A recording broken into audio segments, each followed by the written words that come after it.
आज की हमारी वीडियो का टॉपिक है कि स्प्रेड क्या होता है। आपने बहुत सी जगहों पे सुना होगा कि इस पेयर का स्प्रेड जी है, like euro USD, GBP USD, USD JPY. हमारे पास मल्टीपल करेंसी पेयर्स हैं और इनके उसी तरह से जो स्प्रेड भी है वो डिफरेंट होते हैं। या फिर आपने कभी ऐसा सुना हो कि कहा जाता है ब्रोकर नेम्स मेंशन करके कि इस ब्रोकर का स्प्रेड जो है ज़्यादा है और इस ब्रोकर का स्प्रेड जो है वो कम है। तो मैं ब्रोकर के नेम्स तो मेंशन नहीं करूँगी, बट ये चीज़ अगर आप फॉरेक्स मार्केट में वर्क करते हैं तो दैन आपने डेफिनेटली सुनी होगी। अब ये स्प्रेड होता क्या है और ये क्या चीज़ है, और फॉरेक्स मार्केट में फॉरेक्स ट्रेडिंग में स्प्रेड का कॉन्सेप्ट क्या है, वो आज के इस वीडियो में कवर किया जाएगा। आपने सिंपली क्या करना है कि अपना MT4 एप्लीकेशन जो है उसको ओपन करना है। तो ओपन करने के बाद आपके पास कुछ ऐसा इंटरफेस आएगा। तो आपने करना क्या है कि यहाँ पे आपके पास डिफरेंट करेंसी पेयर्स हैं, like euro USD, GBP USD, USD JPY. उसके अलावा गोल्ड है, बिटकॉइन, इथेरियम, ये हमारे पास क्रिप्टो करेंसीज भी मौजूद है। उसके अलावा हमारे पास स्टॉक्स भी होते हैं, जैसे UK CFD, ये हमारे पास स्टॉक्स हैं, डिफरेंट स्टॉक्स हैं। तो अब हमने समझना है स्प्रेड के कॉन्सेप्ट को। लाइक ये टॉप पे करेंसी है यूरो यूएसडी, इसके आगे स्प्रेड लिखा हुआ है 20। अब ये स्प्रेड है क्या, आपने करेंसी पे लॉन्ग प्रेस करना है, देन क्लिक करना है ओपन चार्ट पर। तो ओपन चार्ट पे जब क्लिक करोगे, हम कोई एक टाइम फ्रेम सेलेक्ट कर लेते हैं, लाइक हमने M1 सेलेक्ट कर ली है। तो यहाँ पे क्या होता है कि दो वैल्यूज़ हैं, दो वैल्यूज़ शो हो रही हैं, एक ब्लू लाइन और एक रेड लाइन। तो अब क्या है, मैं इन चीज़ को मेंशन कर देती हूँ कि ये जो ब्लू लाइन है ये शो करिए 1.00809, और इस तरह रेड लाइन जो है इसमें भी डिफरेंस है। अब ये डिफरेंस किस वजह से है, ये स्प्रेड की वजह से है कि जितना किस करेंसी पेयर का मेटल या कमोडिटीज़ जितनी भी चीज़ें, जिसका जितना स्प्रेड होगा उतना ही ये जो दो लाइंस हैं इनका गैप होगा, ठीक है। अब इसके अलावा हम किसी और करेंसी को देख लेते हैं, लाइक जीबीपी यूएसडी। इसका आपने ओपन चार्ट करना है, टाइम फ्रेम सेलेक्ट करना है, तो हमारे पास ये चीज़ शो हो रही है, ठीक है। तो इसमें भी दो वैल्यूज़ जो हैं इनके दरमियान हमें डिफरेंस शो हो रहा है।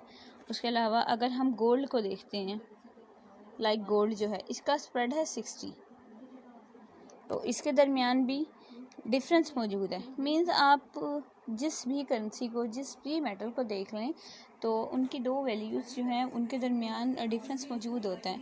चले हम इसकी बिटकॉइन की एग्जांपल लेते हैं, तो बिटकॉइन का स्प्रेड जो है वो बहुत ज़्यादा है। तो इसमें भी है कि इसमें दो वैल्यूज़ के दरमियान जो है गैप मौजूद है, तो वो क्या है, स्प्रेड का है। अब स्प्रेड की मैं प्रैक्टिकल एग्जांपल आपको दिखाती हूँ। लाइक मैंने यूरो यूएसडी सेलेक्ट की है, उसको लॉन्ग प्रेस करना है, देन क्लिक करना है ओपन चार्ट पर। इस पर हम कोई ट्रेड लगाते हैं, ठीक है। अब मैंने इसको बाय कर दिया यूरो यूएसडी को, ठीक है। अब ट्रेड लगाते साथ अब क्या हुआ है कि मेरी कुछ वैल्यूज़ जो हैं वो नेगेटिव की तरफ गई हैं। अब ये नेगेटिव क्यों गई है, रेड मीन्स ये हमारे लॉस की तरफ क्यों गई है। लॉस नहीं होता एक्चुअली, ये होता है ब्रोकर का कमीशन, जो एवरी ट्रेड पर ब्रोकर हमसे चार्ज करता है, ठीक है।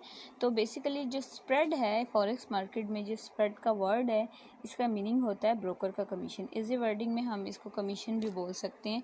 जो आप मार्केट में जितने टाइम आप ट्रेड लगाएंगे, जो आप लॉट साइज रखेंगे उसके अकॉर्डिंग आपसे कमीशन चार्ज होगा। लेट्स से अभी हमने यहाँ पे ट्रेड लगाया यूरो यूएसडी पे 0.01, तो हमसे जो स्प्रेड चार्ज हुआ 0.20 सेंट्स चार्ज हुआ, ठीक है। अगर यही मैं लॉट साइज़ बढ़ा देती हूँ, लाइक 1 की जगह अगर मैं लगा देती हूँ 1 स्टैंडर्ड, ठीक है, तो देन हम देखते हैं कि स्प्रेड कितना चार्ज होता है। तो देखें 1 स्टैंडर्ड अब लगाते साथ जो ट्रेड है वो $20 माइनस में गई है। वो क्यों हुआ है, ये चीज़ हुई है स्प्रेड की वजह से, ठीक है। अगर ये स्प्रेड ना होता तो फिर हमारी ये जो नेगेटिव वैल्यू है ये नहीं होती। लेकिन स्प्रेड जो है वो हर ब्रोकर चार्ज करता है, और वो इसलिए चार्ज करता है कि आप ब्रोकर का प्लेटफॉर्म यूज़ कर रहे होते हैं। बिकॉज जो ब्रोकर्स हैं ना, वो ऐसे ही ब्रोकर नहीं बनते, इनकी बहुत ज़्यादा ट्रिलियन डॉलर्स की इन्वेस्टमेंट होती है मार्केट में, और देन हम इनके प्लेटफॉर्म को यूज़ करते हैं और ये हमारी ट्रेड को लाइव मार्केट में लेकर जाते हैं। तो ये जो ब्रोकर हमें अपनी सर्विसेज देता है, उस सर्विसेज का वो हमसे चार्ज इस तरीके से करता है कि हमारी पर ट्रेड वो कमीशन कट करता है। लाइक अभी मैंने 1 स्टैंडर्ड लॉट लगाई तो उस पर ये जो $20 लगाते साथ माइनस हुए थे, तो वो ब्रोकर के चले गए उसके कमीशन के तौर पे। तो ये सारा कंसेप्ट है स्प्रेड का। आई होप सो कि आपको समझ आ गया होगा स्प्रेड का डिफरेंस। आपको डिफरेंट पेयर्स में जो स्प्रेड है वो डिफरेंट मिलेगा। तो इसलिए अगर आप ट्रेडिंग करते हैं और एक प्रॉफिटेबल ट्रेडर रहना चाहते हैं तो उसके लिए ज़रूरी है कि आपने लॉट साइज़ वो सेलेक्ट करना है जो जितने आपकी इक्विटी हो, मींस मनी मैनेजमेंट को फॉलो करना है। अगर ऐसा हो कि फॉर एग्जांपल आपका जो अकाउंट है वो हो जस्ट $100 का और आप उस पर लगा दें 1 स्टैंडर्ड लॉट, तो उसने तो फिर विद इन 1 मिनट आपके अकाउंट में ज़ीरो हो जाना है। ठीक है, तो अगर आपका अकाउंट $100 का और आप लॉट साइज रखते हो 0.01, तो उससे आपके जो रिस्क के चांसेस हैं वो कम हो जाएंगे। ठीक है, तो इसलिए आपने मनी मैनेजमेंट को बहुत स्ट्रिक्टली फॉलो करना है और स्प्रेड जो है कोई भी ट्रेड लगाते हुए उसका स्प्रेड देख लेना है कि स्प्रेड कितना है।